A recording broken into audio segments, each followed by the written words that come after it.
Hey, good day, all. Welcome to the Common Good Podcast. You know, if you're a regular here on our live stream, you're saying to yourself, boy, it's a little late in the afternoon, 2 o'clock in the 10th Central Time Zone, 3 o'clock for those people on the East Coast. You're probably saying, where's the Wednesday Common Good Podcast?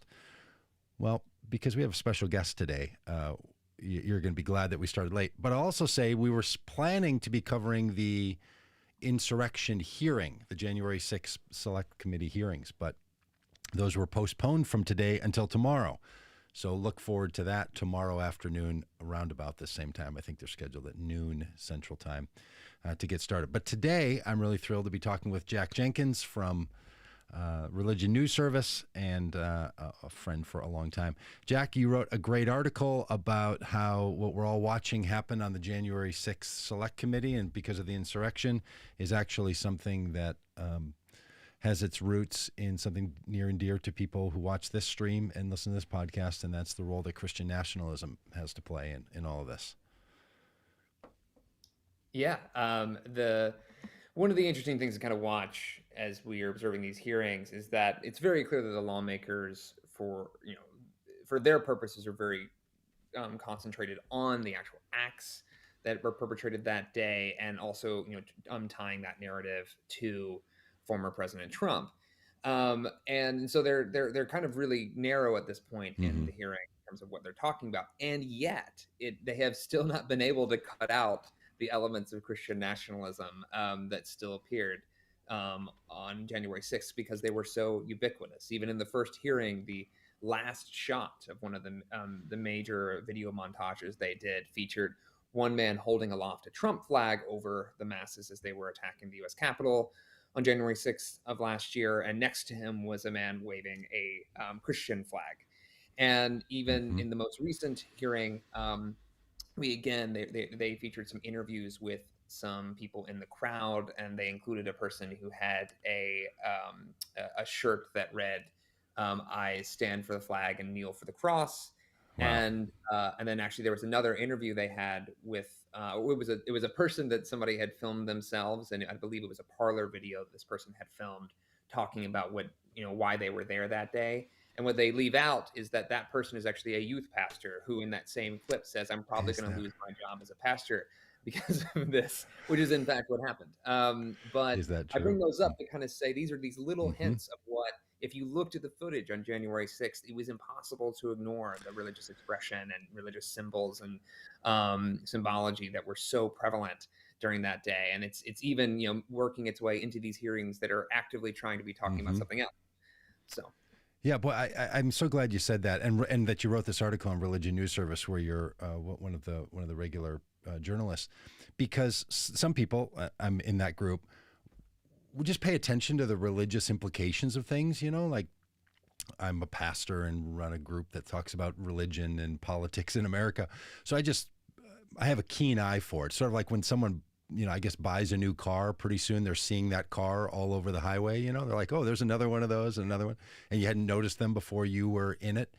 Because I'm in the Christian tradition, my eye is really set to pay attention to when there's crosses and Christian flags and Jesus, imagery that you include in the article that you wrote, somebody holding a Bible with Trump over their shoulder, or someone with a image they've made of Jesus with a "Make America Great" hat on again. I think that's supposed to be a picture of Jesus, sort of that classic Jesus kind of imagery.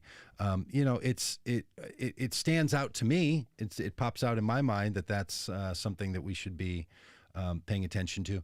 And it feels like that the January 6th committee has actually kind of gone out of its way to not bring up any of that stuff. I'm not saying they are trying to hide anything. I just think for a lot of people, the fact that Christians were behind this and that they had a pre-rally on January 5th that was a part of it, not all that important maybe for the overall scope, sort of who motivated it, where all the buses came from for people for the January 6th rally. I thought that was super important. So when I saw this article that you had written, sort of laying this out in really clear terms, your article is called "How Christian Nationalism Paved the Way." I thought, that is a really important story, I think, to people like me, but also to people beyond me, that look, if you wonder how all this stuff gets going, it's because there's people who care about things in addition to seditious takeover of the federal government. And that happened to be Christian nationalism that was driving all that. Yeah, and I should note we do know that members of the committee have recognized this and actually talked about it. For instance, Representative Jamie Raskin is a co-founder of the Free Thought Caucus, which is a caucus in Congress, and they've actually been briefed by, and I attended that brief as a journalist to report on it, by the Baptist Joint Committee on Religious Freedom, as well as the Freedom from Religion Foundation. They wrote a joint report on this exact topic about the role that Christian nationalism played in the lead up to January 6th and on the day itself. And Raskin was a part of that. And later in a public event at Georgetown, he made reference to the role that white Christian nationalist groups played that day. But even more explicit, actually, was probably Representative Adam Kinzinger, one of the Republicans on the committee. He was actually asked by Russell Moore in a podcast earlier this year whether religion played a role that day. His response was, "I think 100%, and I hate to say that." And he actually went on to say, he mentioned some of the pastors who had declared that a prophecy that Trump had been reelected or would remain president. And Adam actually said point blank, had there not been some of these errant prophecies, this idea that God has ordained it to be Trump, I'm not sure January 6th would have happened like it did. Wow. So it does seem to be that the committee members are aware of this fact. Whether they'll talk about it as a part of the hearings, there's some theories that if they did that, they might be, people would criticize them for targeting one specific faith group. Although Christian nationalism actually kind of permeates a multitude of Christian traditions. But that having been said, it does seem to be something they're aware of. Whether they will address it, we'll see. Yeah, and look, I mean, I'm all for them being careful on that and not overstating it. You don't really need Congress calling out a particular religious group of any kind for their misbehavior.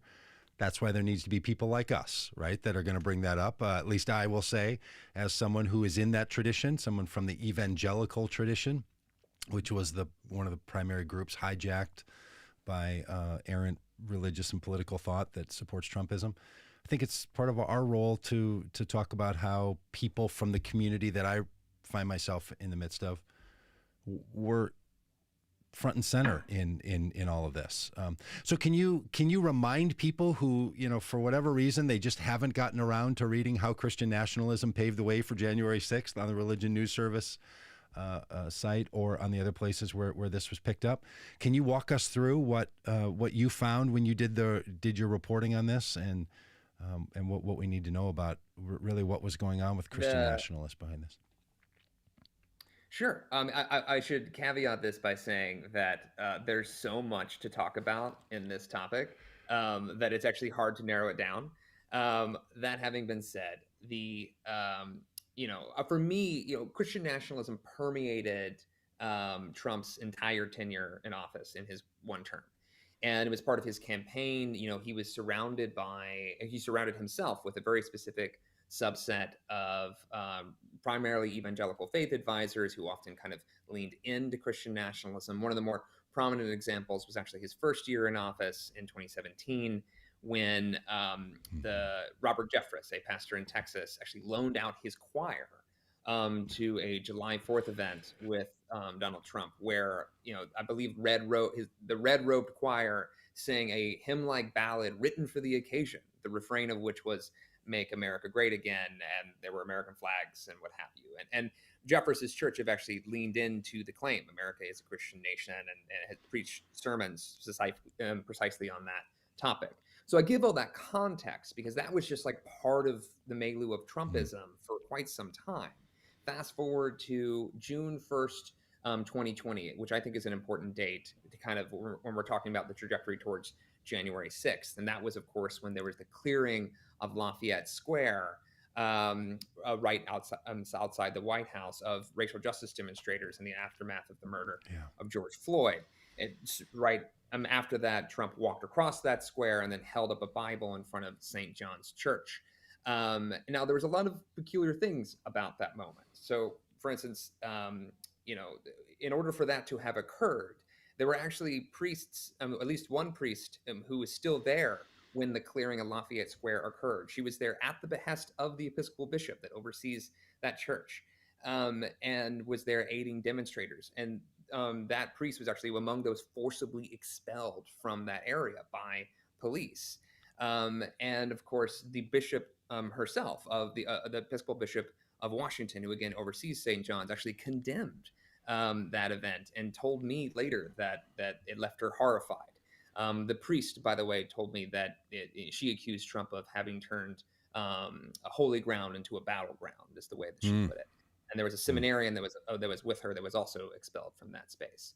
But none of that seemed to matter to Trump's evangelical advisors, who overwhelmingly spoke approvingly of that moment, saying that it was this defense of the faith. Yeah. Mark Meadows, Trump's chief of staff, later wrote that it was one of his proudest moments. He was never prouder of Trump than he was in that moment. And the subtext was that the church had endured a fire the night before, but that, again, the people who were involved with that, Trump was not invited to the church.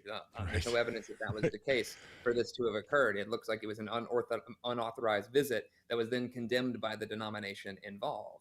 But he wasn't talking primarily to Episcopalians. Trump was really kind of sending a signal to other, primarily evangelical Christians, who made up a big part of his base. After that moment, there were a myriad of things going on. The pandemic was happening and all the different aspects of the pandemic, also the ongoing George Floyd demonstrations.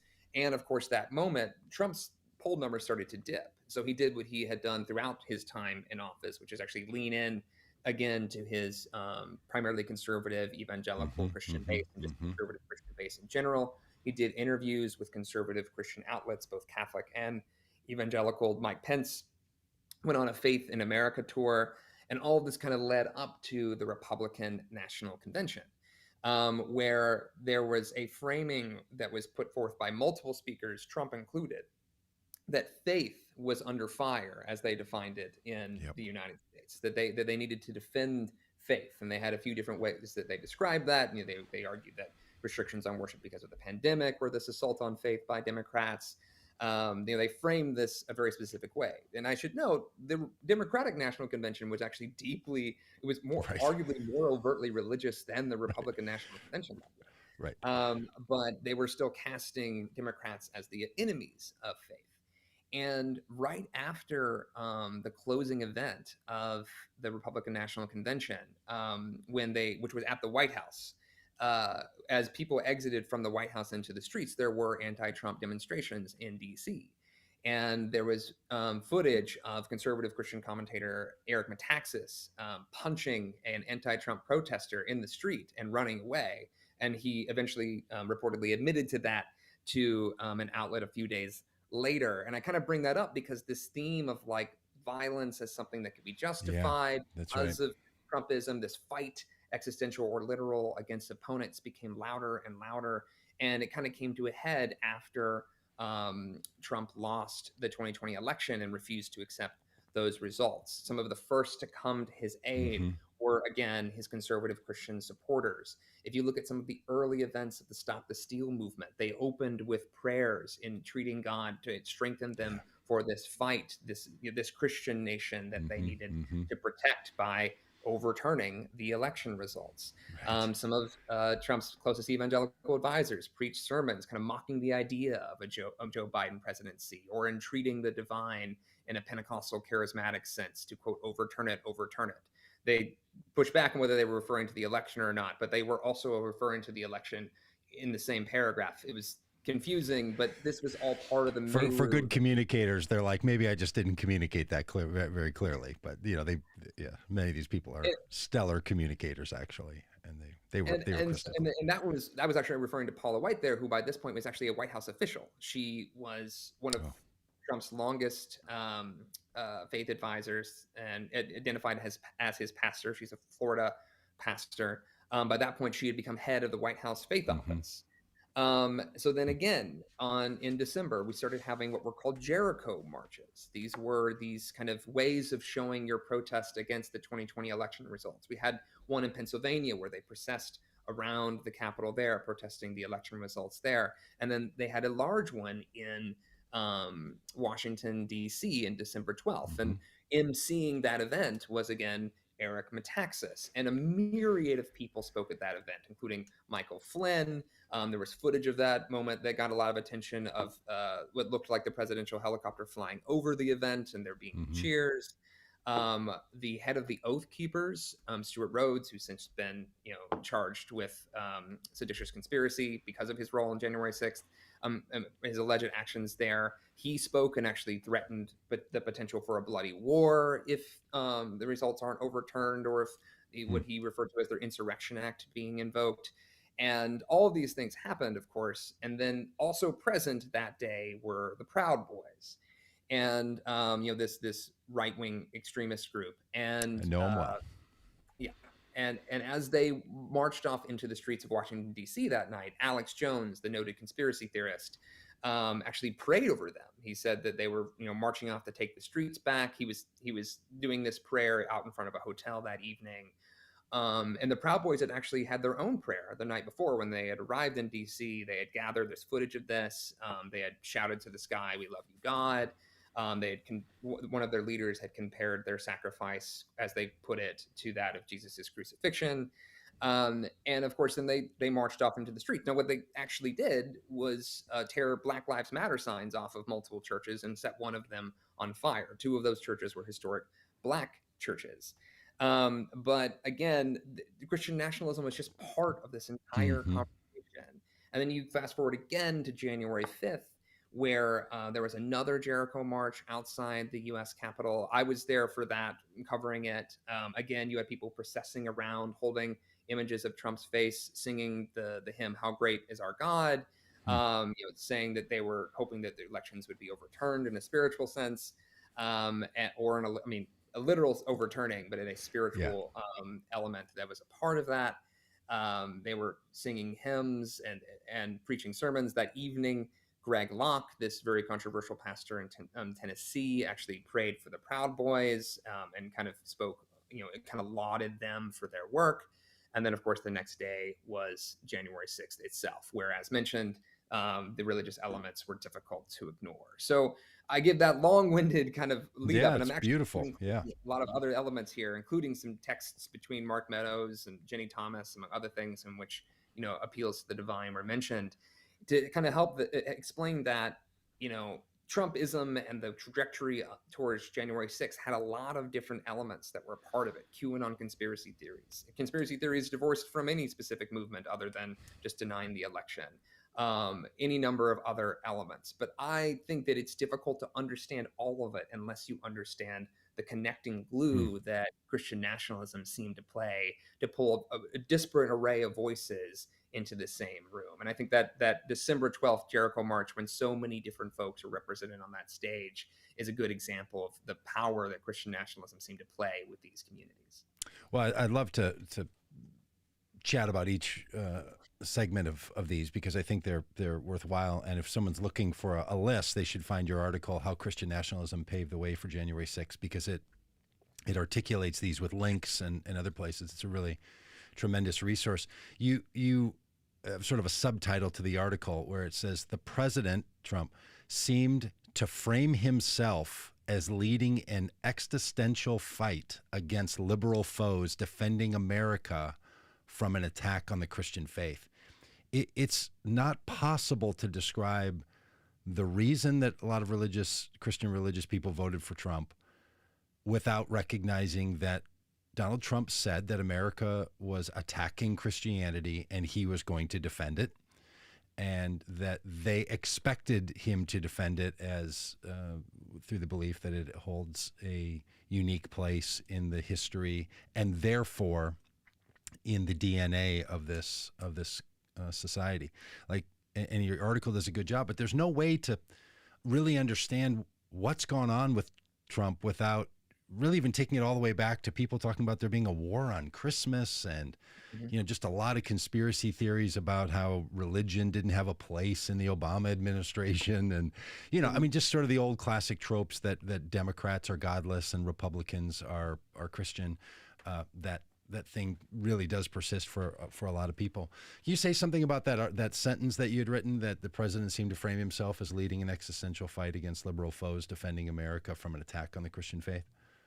Yeah, I mean, the symbolism that I think sends that message most clearly was, Trump holding that Bible up in front of that church while sirens wailed in the background. There were still wisps of pepper spray and pepper Yeah, balls, what have you, and tear gas that we found confirmed later was used by some of those involved in the clearing of the square and the surrounding area. That symbolism was clearly very important to Trump. And right. and And to his can I just advisor. note that what's not in the picture that's on the screen, and the picture a lot of people have seen, this sort of disgusting picture of Trump with a Bible in his right hand holding it up, and that's framed with the St. John's Parish House church sign behind it. Off to Donald Trump's right, when you look at the larger, zoomed out photo, you see not only Mark Meadows, his chief of staff, but you see General Milley, the head of the Joint Chiefs of Staff. So the head military person. You see the head of the Pentagon. Like, Donald Trump not only brought himself and I think his daughter and maybe even Kellyanne Conway, I might be wrong about Kellyanne Conway, but he brought out his administration officials and military officials to stand next to him. So what's going on here is all an act of symbolism, right? Because a lot of people on all sides of the political spectrum like to say something like, well, don't worry about what they say and all their symbols and all the thing. Just look at what they do. Well, some of us recognize that saying is doing, that symbols are reality, that's what organizes our lives, and that's how we understand ourselves. Do you think there was something particular about Trump not only having the Bible and his role as the president, having cleared the crowd with a use of force that he did? I would call it violence, a use of violence to clear that crowd of protesters, and then to have the military right there with his administration with him. Do you think that was particularly something that rang true for the Christian nationalist subculture? Oh, so I think one of the interesting things about that moment. So there is a couple of different debates here, right? Like the Trump administration has long held that the clearing of Lafayette Square wasn't connected to the church event, but it remains true that had the Lafayette Square not been cleared, which was done by the federal government, like that's not up for dispute. It was them acting on behalf of the Trump administration that this occurred. That it would not have been possible for Trump to walk across Lafayette Square towards the church, right? So, irrespective of what order all of those pieces came together, the end result is that there were, citizens who were demonstrating who were forcibly cleared from an area. A group of people who had, and even Mark Meadows made this connection in his book, kind of suggesting that people of that ilk are the ones that burned the church, right? Suggesting that they are all one monolith of people who had lit that fire the night before, and that Trump showing up with this show of force, holding that Bible, was kind of this symbolism of strength. And then what happened after that? Anybody who lives in D.C. Is painfully aware of how the rest of that evening went. You could hear lived in the city throughout the next roughly 10 to 15 to 24 hours. It was one of the most in my entire time in DC, I've never seen that much military presence in the district, and it was framed at the time as this show of force against this sort of, as the Trump administration and officials and allies described it, this sort of rabble, as it were. And the fact that the symbol that came out of that day, in addition to images of helicopters and military vehicles and military personnel, is the president holding up a Bible in front of a church. I mean, that very clearly sends a signal to a lot of his supporters that he is a defender of faith. That's right. And you mentioned the bishop of the Washington Episcopal Diocese, which is the ecclesial structure that's in charge of that church. And the bishop there is Marianne Edgar Buddy, and she's a tremendous person, and all. She made comments that night on the news and the next morning, and I want to just play that because she reflects her both response that evening and also how she was feeling the next day about what this meant to have the President of the United States come across a plaza that had just been cleared by force by federal agents and then to stand in front of it for a photo op, which there's no, look, I don't think, and I've done all the checking I can, I don't think Donald Trump had made the short walk from the White House across the beautiful Lafayette Square to attend services at St. John's. I think maybe before his inauguration, they had a brief meeting there. But I think in the years between his inauguration and June 1st, I don't think he had made the stroll across the way to participate in the services at St. John's. Do you know any different than that? It's a good. I know that he definitely attended services there on Inauguration Day, and that was Yes. because Robert Jeffress actually preached a sermon to him that day. I believe it was entitled "When God Chooses a Leader," and that was the day before he had his inauguration. Whether or not he went between that time and June 1st actually is a really good question. I don't think he walked across. That was a whole conversation during the Obama era that Obama would walk across as opposed to taking a car. Yes. But that's a good question as to whether or not Trump had attended services prior to that point at that specific church. At He that sometimes church. went to church in Florida and other places, but that's a good question. I don't know the answer off the top of my head. Well, we could check probably. I bet that's a findable. So I'm going to assume that if he did, it's not publicly known that he'd ever attended the church. So what's he doing it on that particular day? And the question was raised to him, is it your Bible? Like all these things mattered, right? Like where'd the Bible come from? Well, actually his daughter found the Bible. And just a little tangential side note for people that haven't had the privilege of being in Washington, D.C. Before a lot of the barricades had to go up to protect the White House and then ultimately to protect Lafayette Square, you realize just how small of a space it is between the White House with a yard and then across a small road, a beautiful little city park, and then to this church. It's quite a pleasant walk. I've walked it plenty of times. I mean, somebody could. It's very Washington, D.C., for all of its sense of power and federal government size and kind of feeling of apparatus. It's a sweet little town. And this backyard of the White House, this Lafayette Park kind of feels like the park right across the street from the house, right? If anyone has a park across the street from their house, it feels like that. So, and it's a very public place. I've done many events there, some political, some not political. It's people's place. And the fact that protesters were out there wanting to raise their voice, because people in the White House can hear you when you're in Lafayette Park. I mean, that's part of the reason you go out there and you yell, because the windows in the White House, they're not that soundproof, and you can be heard right from out in Lafayette Park. So that sort of sets the context for all of this. And that's that proximity between that church and the White House. It's always been tension for the Episcopal Church, and I know for St. John's Meeting House, building itself, and for the parish there, they're always having to figure out, like, how do we not, because we're so close, how do we not just do the bidding of any president, but to do our job and our role?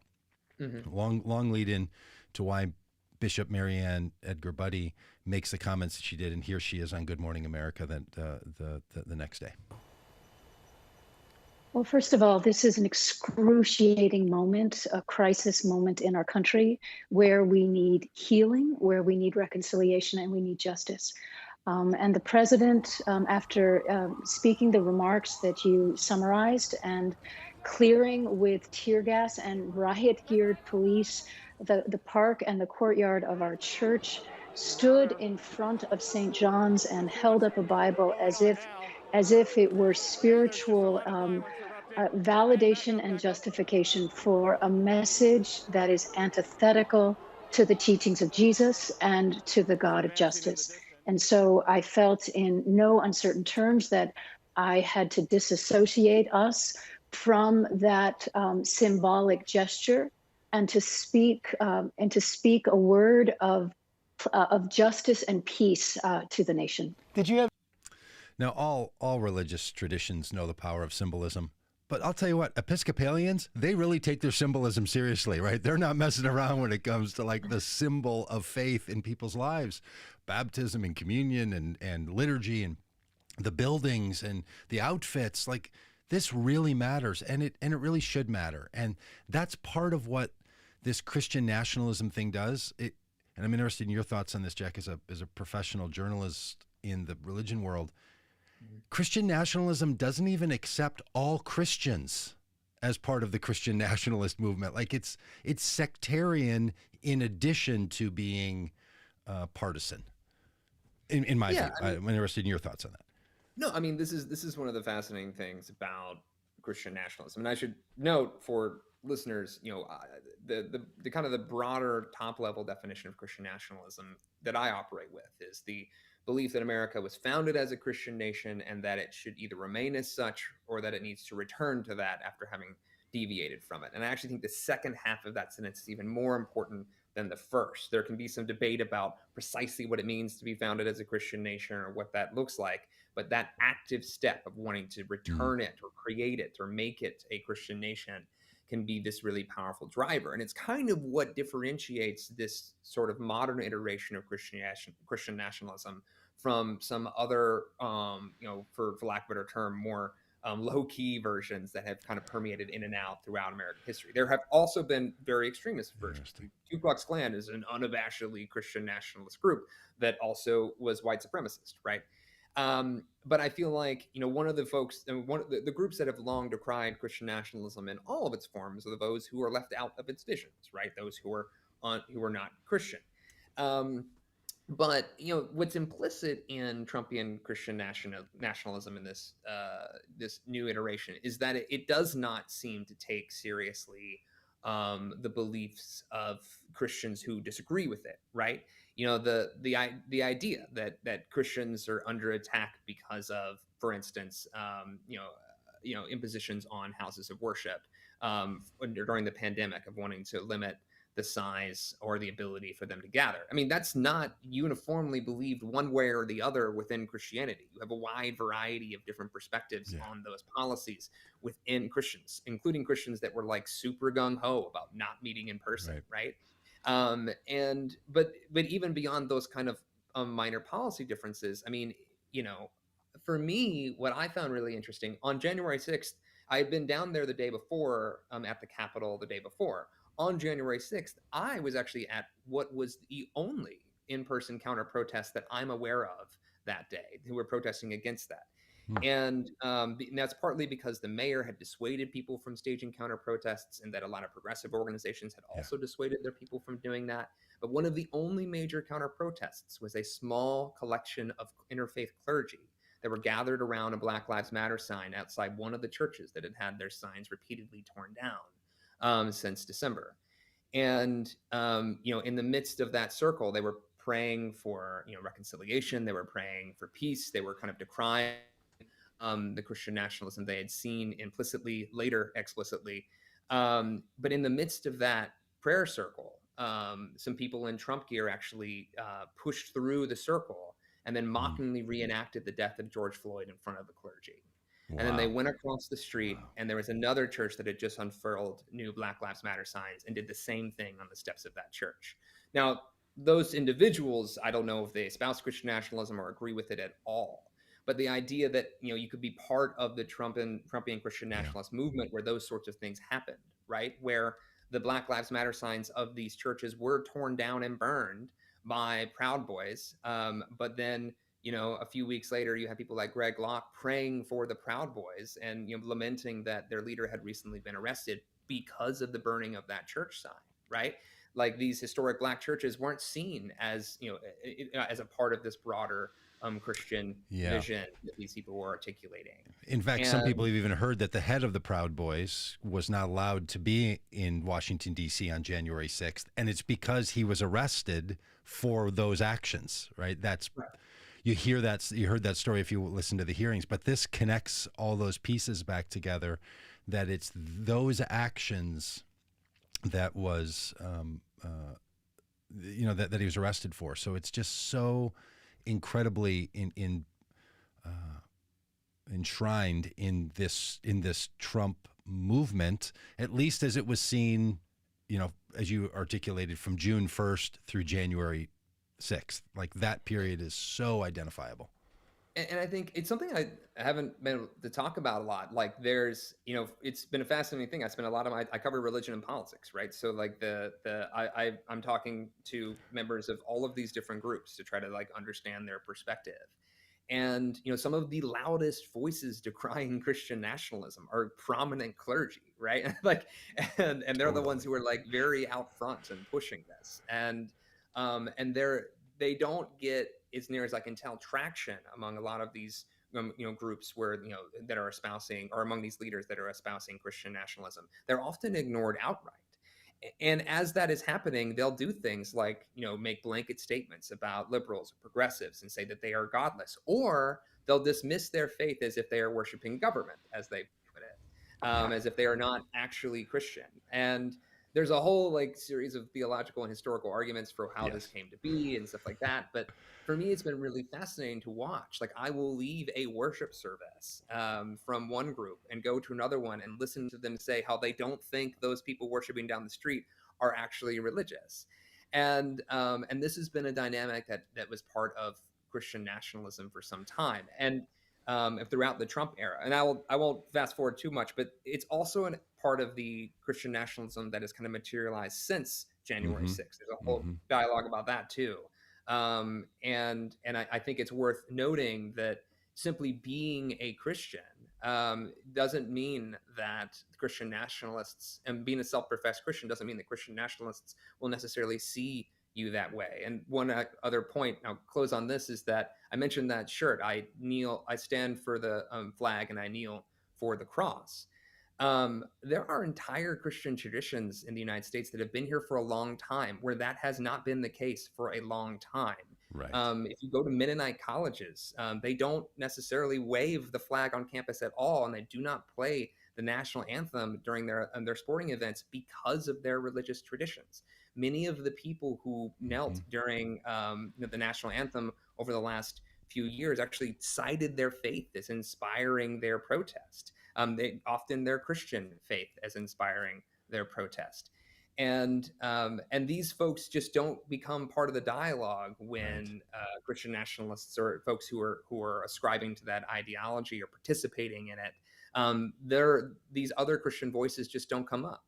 And that all circles back to your original point, which is that Christian nationalists don't really necessarily see everyone in the same Christian umbrella.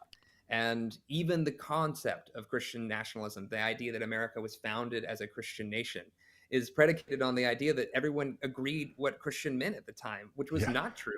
The Puritans landed here fleeing religious persecution, and notwithstanding the things they did to indigenous and Native American groups, they also were hanging Quakers within a generation because they worshiped differently than the Puritans. And so early American era was a period in which the Christians did not agree that each other were adequately Christian. Yeah. That tradition continues to this day.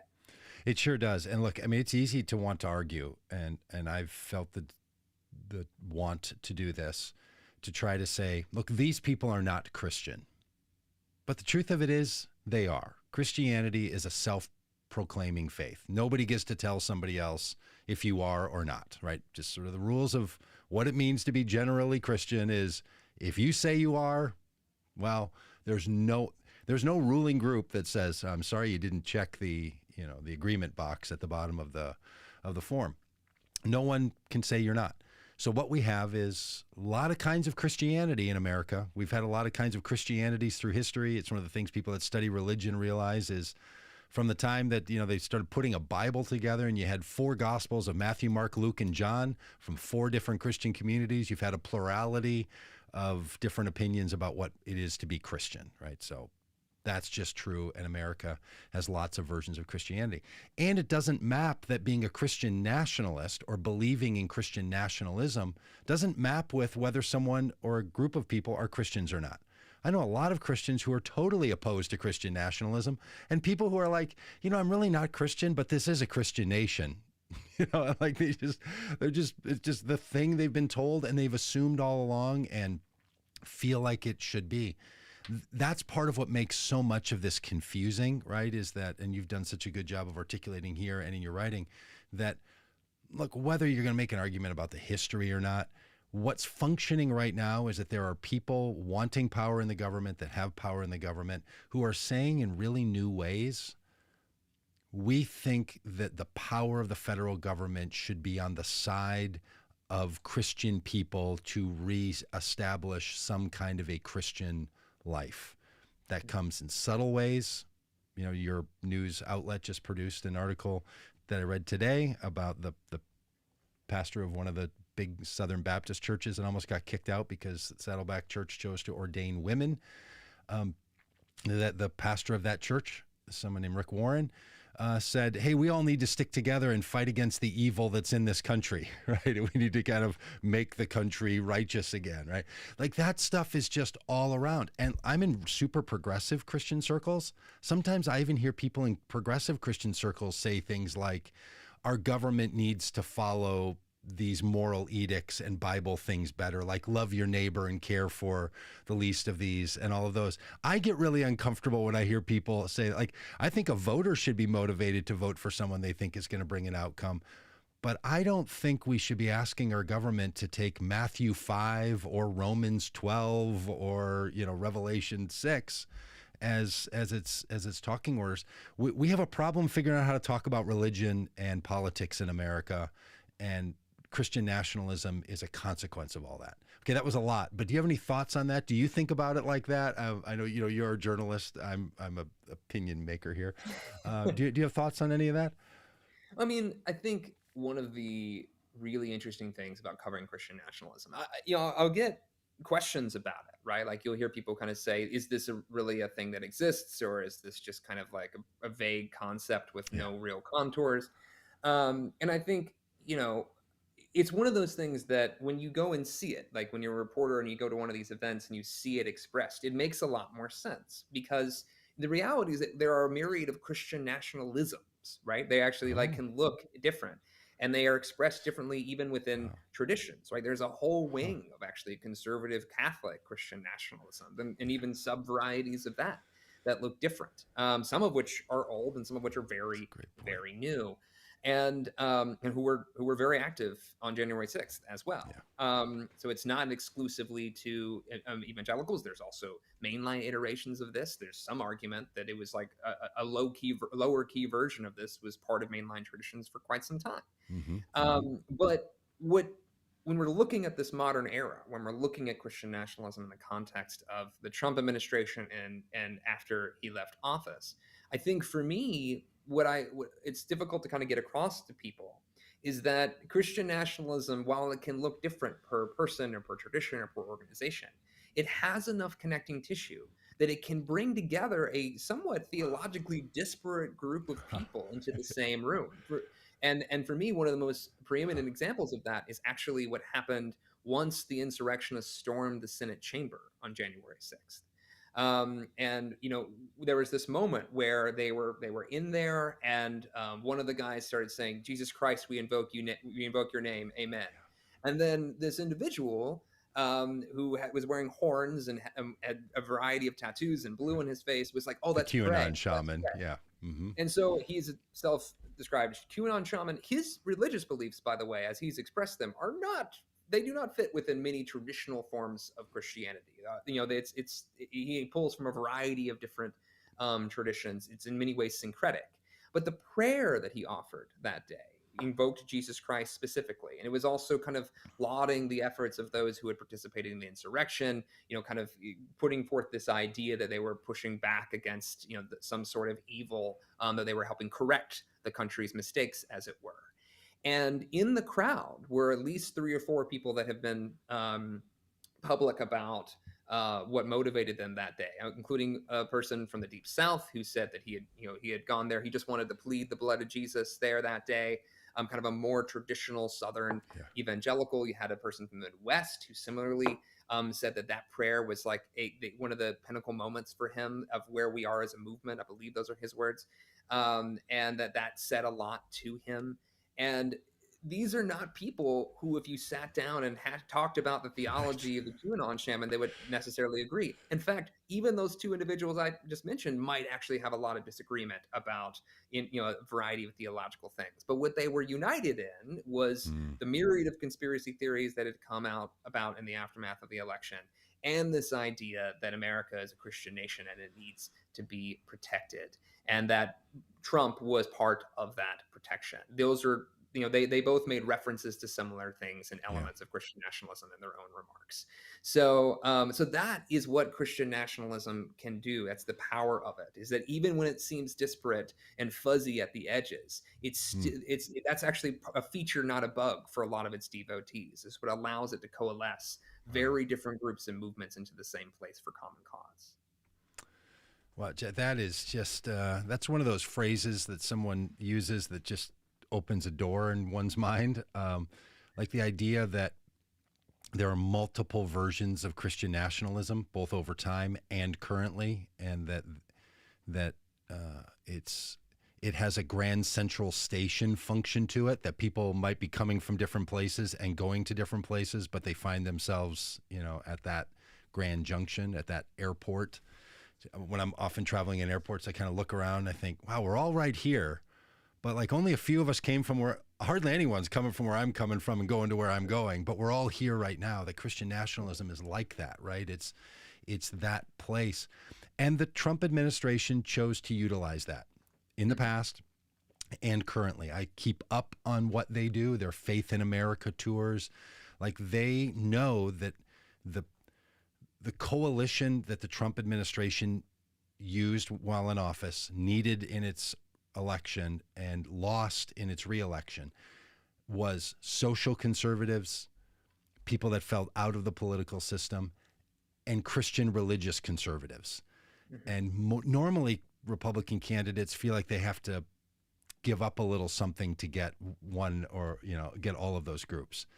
And the primary center of their organizing has been religious communities, churches, and so on, which is why, I could see so many photos of Trump surrounded by faith leaders and their access and their administration, frankly. I mean, you look at the Trump administration and it was full of people who were very well known in different Christian traditions, from Betsy DeVos and Ben Carson and Mike Pompeo and Mike Pence. And like, some people don't know who these people are. They have no idea. They didn't know that Ben Carson, the heart surgeon who's the head of, HUD, also wrote Christian books about his Seventh-day Adventist faith and was a big seller in the Christian tradition. No idea that all these other messages were being sent out. And a lot of people ignore the power of religion in politics, or maybe you'd see it in the black church's impact on Democratic candidates. It exists very powerfully in Republican subculture as well. And those people were called into action on January 6th. And in my opinion, Jack, I'm interested in hearing your take on this. A lot of people in that crowd on January 6th, now whether or not those people extended their stay into the Capitol, I don't know how many of them did that, but people that were there on January 6th got on buses that started in their church parking lots. Like, churches were organizing people. It was a religious movement that literally moved people to get to January 6th.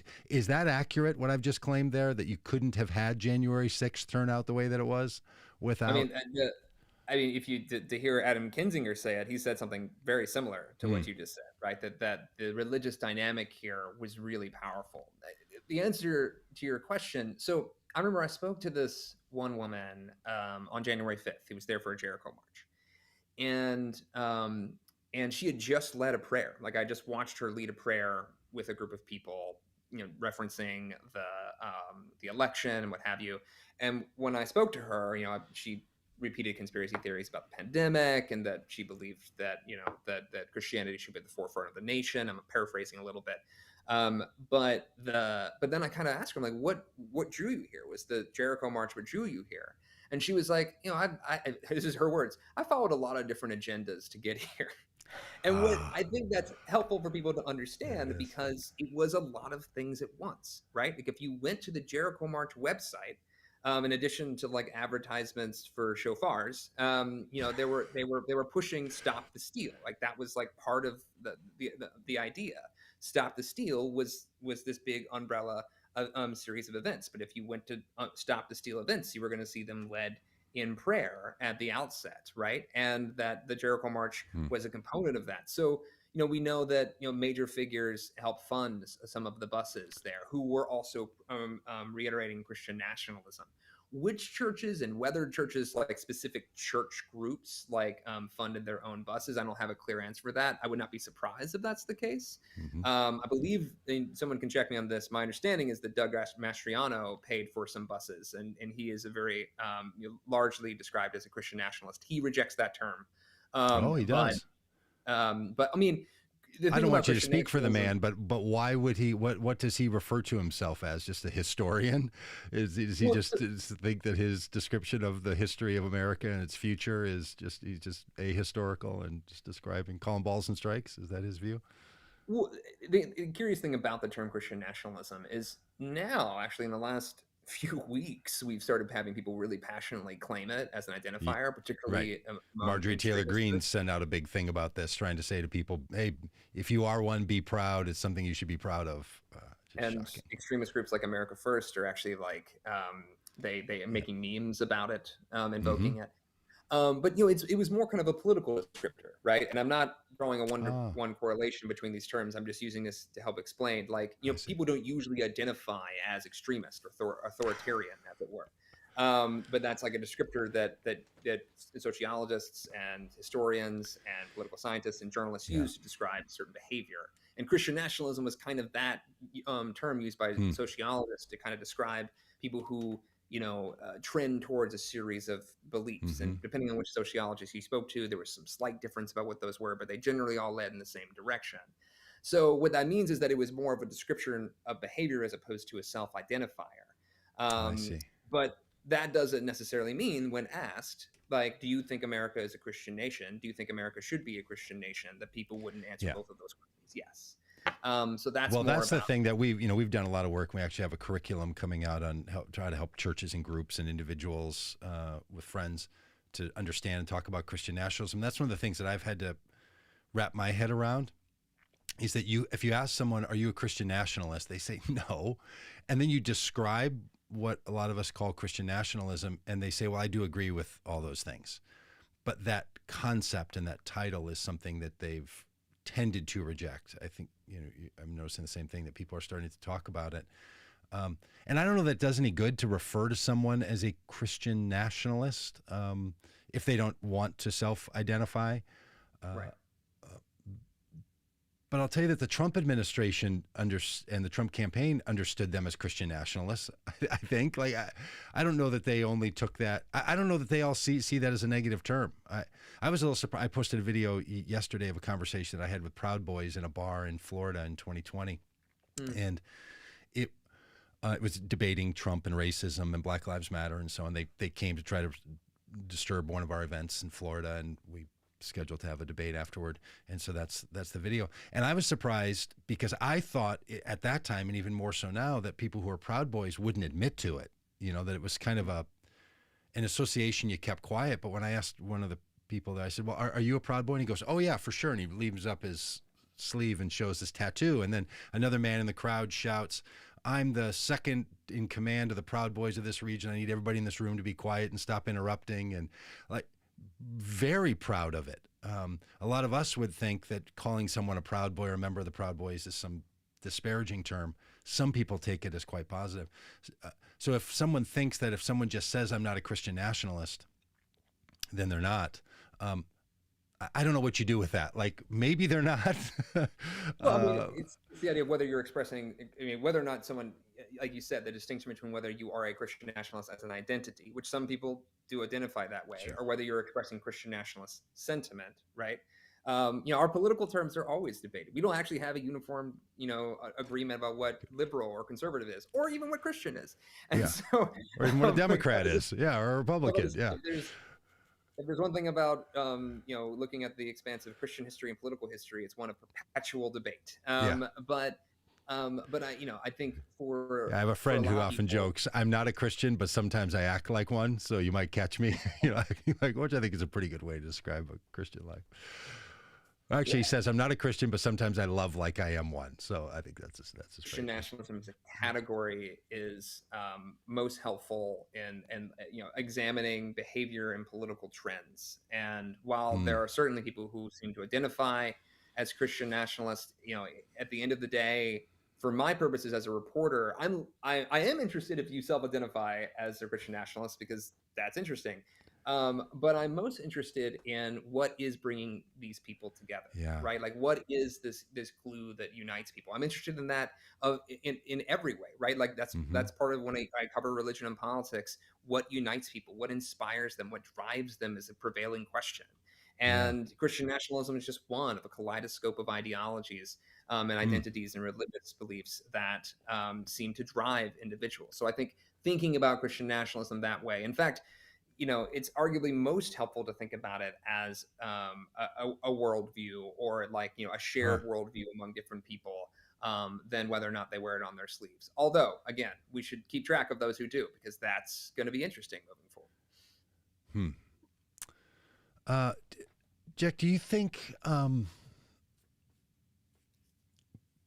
with the other extremism that's gone on, right? Yesterday or maybe 2 days ago, we heard about a group of people, men who joined together in Idaho and were caught in the back of a truck preparing to go and Mhm. apparently violently try to stop pride rallies, LGBTQ plus pride rallies.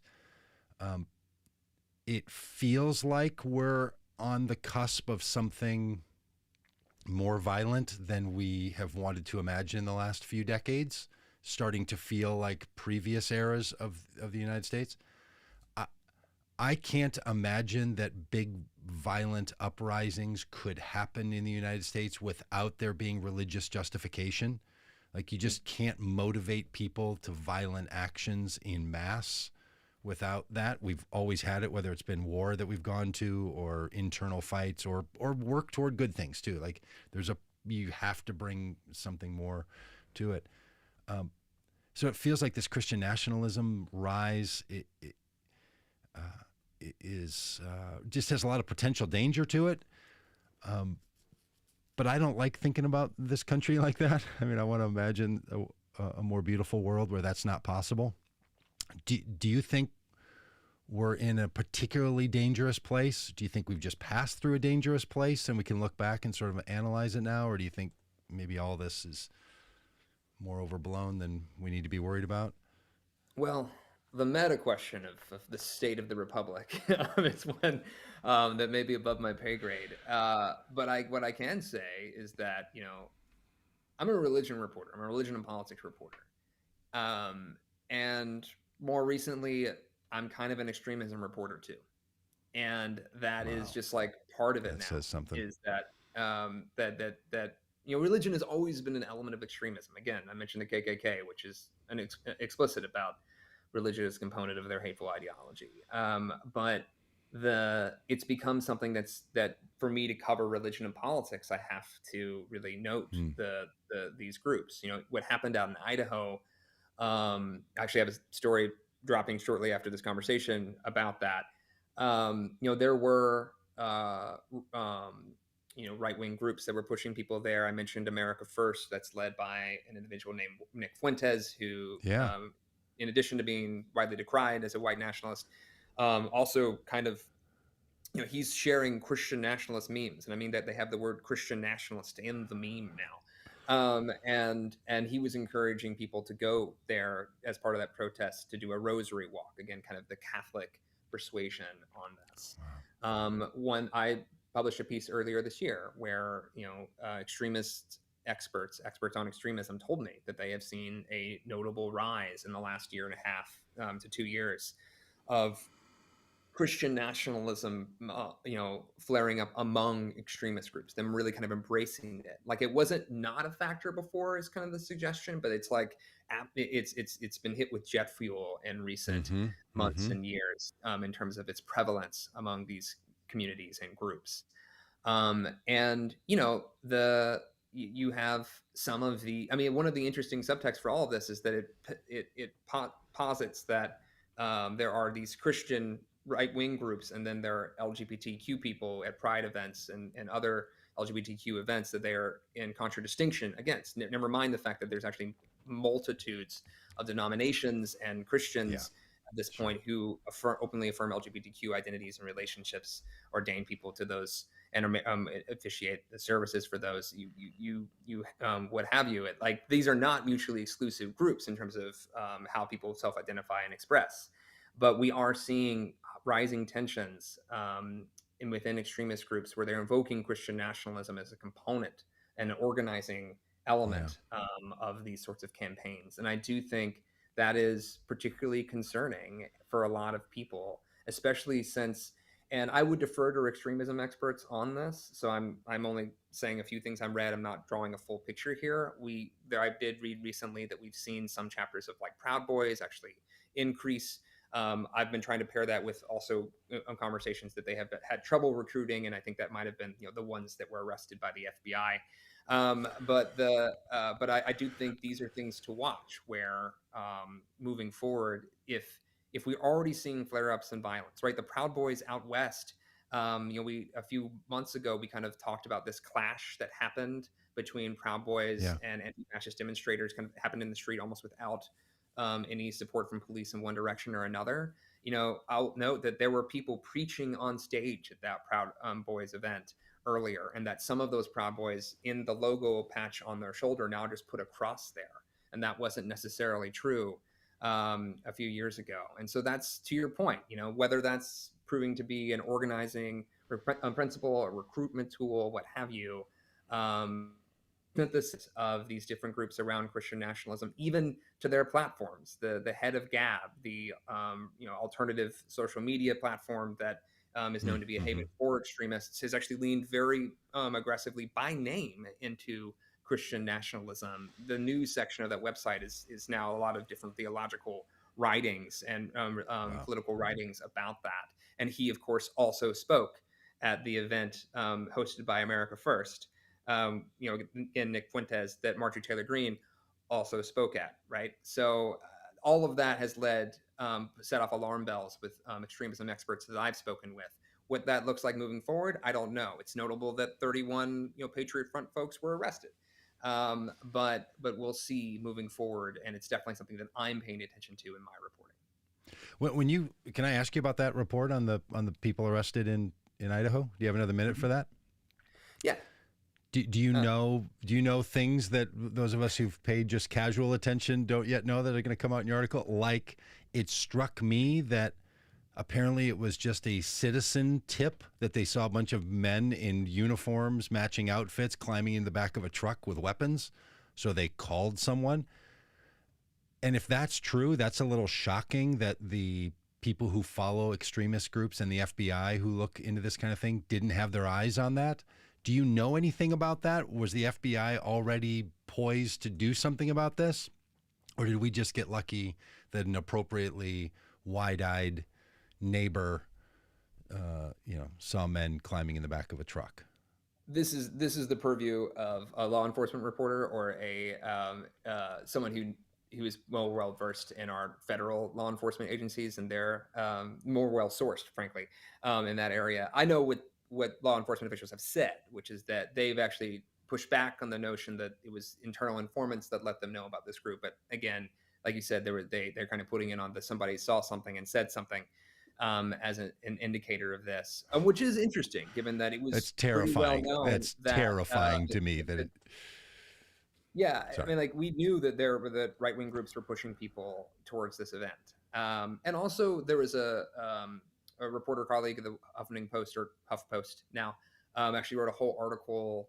Idaho is an interesting subtext for all of this, because Idaho, you should read this report. I can't remember the headline, but it's like white nationalism, Christian nationalism in Idaho in the HuffPost recently.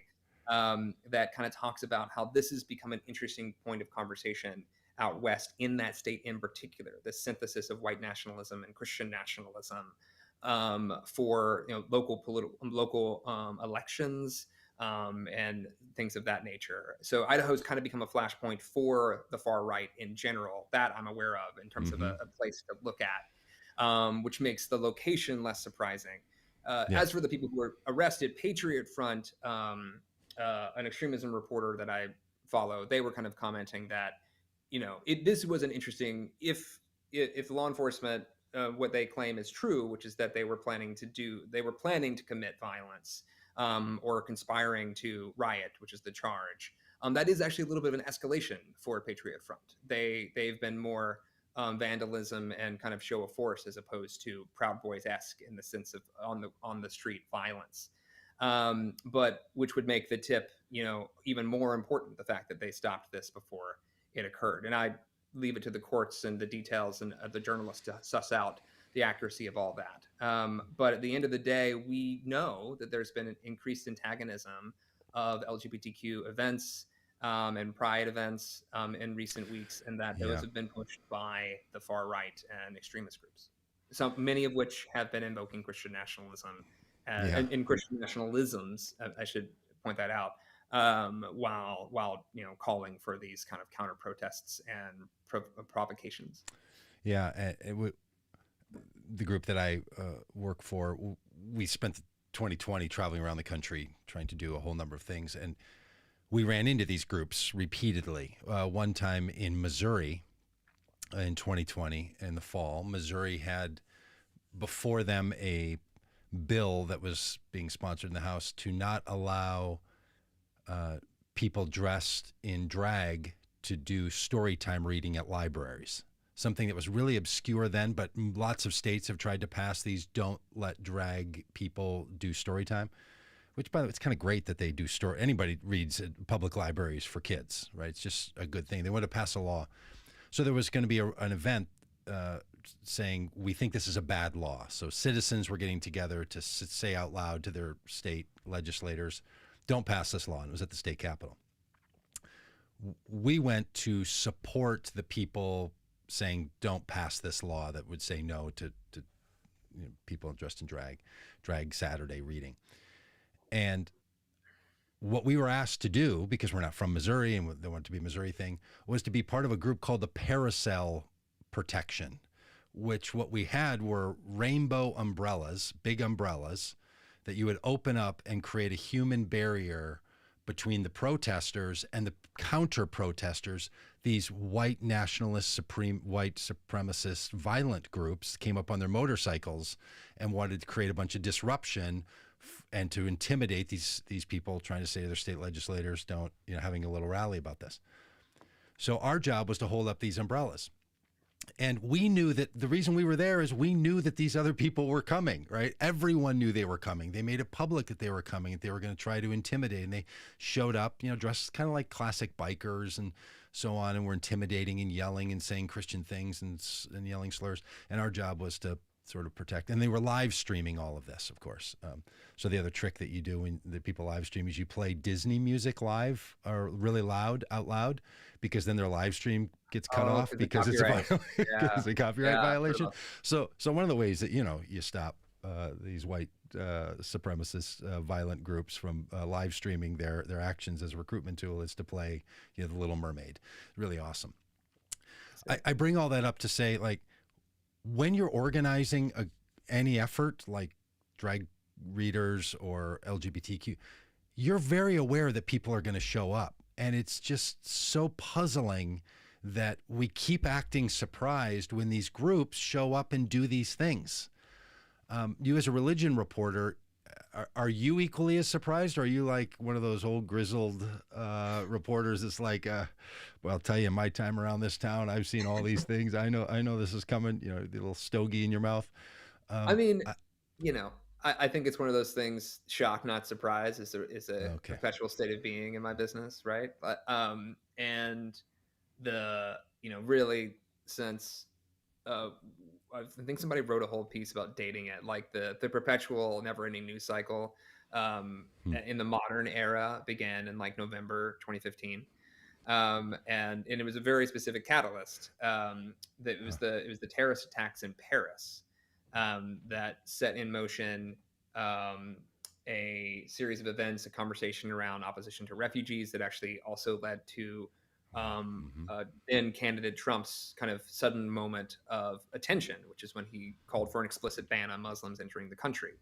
And it was like that, November 2015 into December 2015 to now, it's just been a lot. One news cycle. Yeah. One news cycle after another. And you can trace it back farther than that to the Bundy kind of stealing, forced takeover of that preserve. Or I might be mixing up a year. I might be blending those together. I don't know if that happened earlier that year or actually, the beginning of the next year. But all of that, that thing that has been interesting about my beat is that religion has come up over and over and over again as a component of so many of these stories. One thing we talk about in our beat, if you're a religion reporter, you're kind of an everything reporter. Because even covering the absence of religion is still a religion story. But I have unfortunately grown kind of accustomed to the potential for violence at events or at least antagonism. And I fortunately have not had to be on the receiving end of that. I've spoken to a lot of people who do. But it's also I bring that up because it's also a point of awareness for journalists, because there are instances in which we have been targeted as well. That's not something I've personally experienced, but it is something that we are all increasingly aware of, even just covering average protests here in the district, which are pretty regular, pretty normative around here. But we keep an eye on that sort of stuff now in a way that we probably didn't before the perpetual news cycle began. If you have one more minute, I have the one last thought for you. If you had said, or maybe when you do say to someone, they say, "Hey, Jack, what do you do for a living?" You're like, "Well, I'm a religion reporter." And curiously enough, I cover religion and politics. And increasingly that means, this kind of dangerous, how did you phrase it? Extremism. A lot of people would say, "Oh, you're covering Muslim religious expressions in America?" Because to a lot of people's imagination, when they hear politics, religion, and extremism, they think January or September 11th terrorist attack, these kinds of things. Does that happen when you raise that? Because people, in the chat and other places here, they go to this immediately, like, "Oh, if you want to talk about extremism, let's talk about right. Other religions' extremism." It seems to me that the history has told us that the greatest extremism we have for violence in America is Christian extremism. But do you have any thoughts about that, or how do you respond to that? Or are they surprised sometimes when the major news stories are not what they often think that they would be from, I guess some 20-year-old, 20-year bygone story? Yeah, I mean, throughout the course of my career, that's been a recurring, response when I've mentioned that. Christianity doesn't have a monopoly on extremism. I have covered, extremist acts perpetrated by those claiming Islam or Judaism or Buddhism or Hinduism as their inspiration, what have you. Like humans who are organized can commit violence and often will invoke a faith as justification for it. Christianity doesn't have a lock on that. And so I've covered all of those other things as well. I think extremism is important to cover irrespective of ideology or theology. And it can happen in progressive spaces. It can happen in conservative spaces. It can happen in, you name a faith, there's potential for that to occur. Yeah. That having been said, when I was covering a lot of extremism early on, when I said that back in 2015, 2016, I was actually often referring to attacks on houses of worship, synagogues, immigrant heavy churches, mosques that were being attacked or defaced, or victims of arson by groups. I remember there was a church outside of DC whose sign was defaced with the slogan "Trump Nation, Whites Only." That was right after Trump was elected, and so that was kind of an element of extremism that I was discussing. But actually, it was true at the time that, like, again, while religion has been a component of right-wing extremism in various forms throughout American history, it was not necessarily the core organizing principle for so many groups, in the way that extremism defined in a different way now, right, looking different in the aftermath of January 6th and what have you. That now, like, when I mean that, I mean something a little bit different in terms of who I'm talking about and who is doing a lot of these acts. Again, the Christian national folks invoking Christian nationalism also don't have a monopoly on violence or extremism here in the United States. Others have done it from different political persuasions.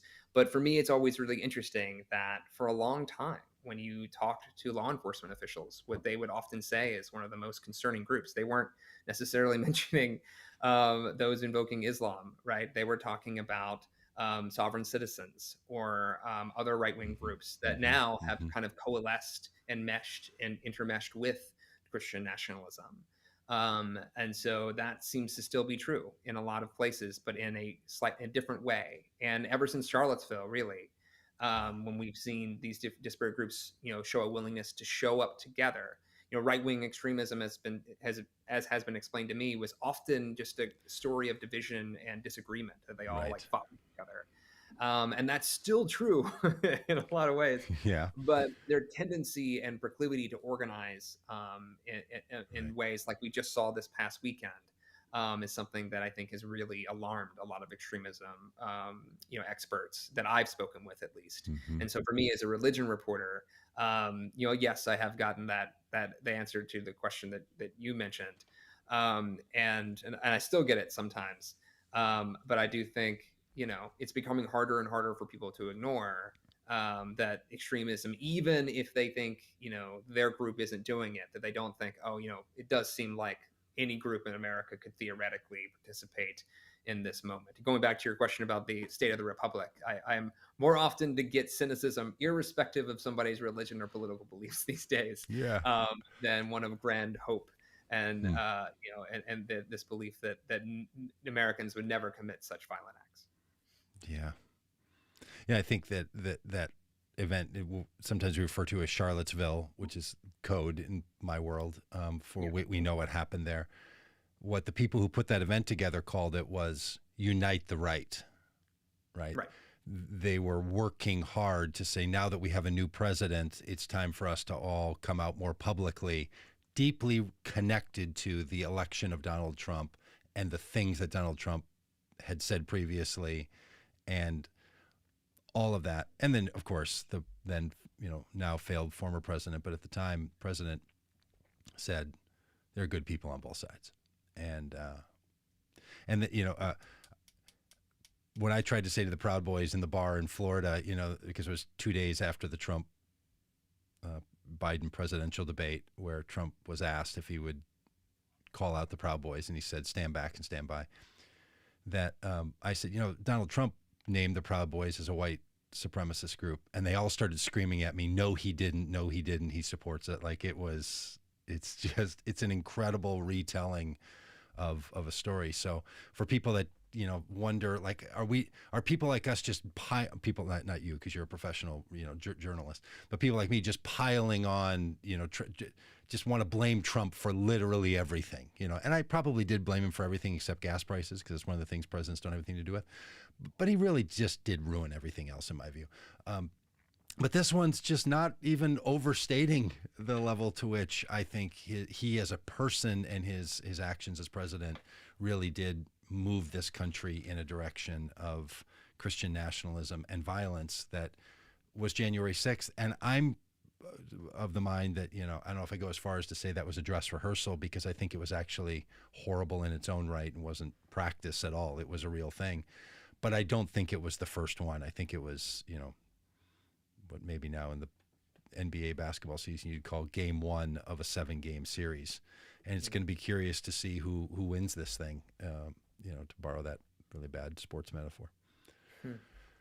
Any last thoughts from you, Jack Jenkins, before I tell people to follow you on the internet at Jack Jenkins on Twitter, and Religion News Service to read every article you write and share it with their friends? Well, I'm about to drop an article related to Idaho. Right after I get off, my editors are pinging me, and so I will. Oh no, you're like, hey, by 2:00 I'll be done, and then you're still. but I will use this opportunity to tell people to read it. But then I will also note that one of the interesting things about Charlottesville to me, again, religion as a core organizing principle for a lot of that as an overlapping organizing principle for those groups involved wasn't necessarily the case then, in the way that it seems to be more the case for a lot of extremist groups now, at least not as vocally as much. But for me, after that event occurred and after Trump made his comments, his deeply controversial comments, you mentioned both sides, there was a moment where they were trying to get local the networks were trying to get someone from the White House to go talk about this, to come on and say, hey, could we, and I can't remember if it was CBS or ABC. I think it was CBS, but someone can fact check me on that. They mentioned on air, they were like, look, we called the White House and said, can you send anyone to come and speak to us about this? And they said, no, but you should call Jerry Falwell Jr. at Liberty University. And that's who spoke on the president's behalf. And I think that, again, is just part of like this pattern of behavior throughout the Trump era of like, in the midst of controversy and when needing support, he would appeal to conservative religious voices, actors, leaders, and principles and symbols as a component of what became described as Trumpism, and a key component of that I love the persuasion of was Christian nationalism. Well, I want to just keep talking all day, but I know you got to go to work. Does it feel like Pastor Jeffries from First Baptist Dallas in Florida, pull away from Trump some? I feel like I heard him a lot, and then he just kind of, I don't know, I didn't hear from him as much. Maybe it's because Jerry Falwell Jr. sort of took that spot. But this is one of those things where I could go on another hour about this conversation. Let's but do it. What I will say is that Christian nationalism, in the absence of an ever-present Trump, which when he was kicked off Twitter and Facebook, right, has gotten really interesting in that it's like kind of melded and moved in different ways and kind of attached itself to certain causes and principles. And one of those major causes was opposition to the vaccine, the COVID-19 vaccine. Sure. And Robert Jeffress didn't go down that trail. He was like, no, you should take it. So that was a dividing point between him and some other members. This was a previous champion of Christian nationalism who suddenly felt somewhat estranged from some of the other leaders of the movement. And so there's a piece to be written assessing what Christian nationalism looked like in 2016, which was already, by a lot of standards, super weird compared to the religious right of yesteryear, right? And whether that the Christian nationalist leaders of 2016 look wildly different from how they look in 2022. That is a story someone should get on, is just, some chronicling of that. Yeah. And where the Fauci jab fits in as the fork in the river that people had to, Thank you, Jack. I hope people follow you. Can't wait to read the article that's going to come out, and we'll push it and share it around. And thanks for all your good work and for being part of this conversation today. Thanks so much for having me, Doug. All right. See you. Hey, thanks, everybody. And if you're watching on any of the places that aren't YouTube, I just let it go everywhere so you can watch it. But go over to our YouTube channel anyway. There's a whole lot of stuff there that you don't see here on the Facebook feed. So if you're still watching, you really care, go to Vote Common Good on YouTube. And thanks all for all of your good comments. Sorry we couldn't grab any of them in the chat. But we'll be back tomorrow. We're going to be watching the hearings at noon. I'm talking with John Pavlovitz about the work that he does at 9 a.m. Central Time, 10 a.m. Eastern, 8 in the mountain, and 7 if you're out on the coast. So, all right, we will talk to you tomorrow with 2 long live streams. See ya.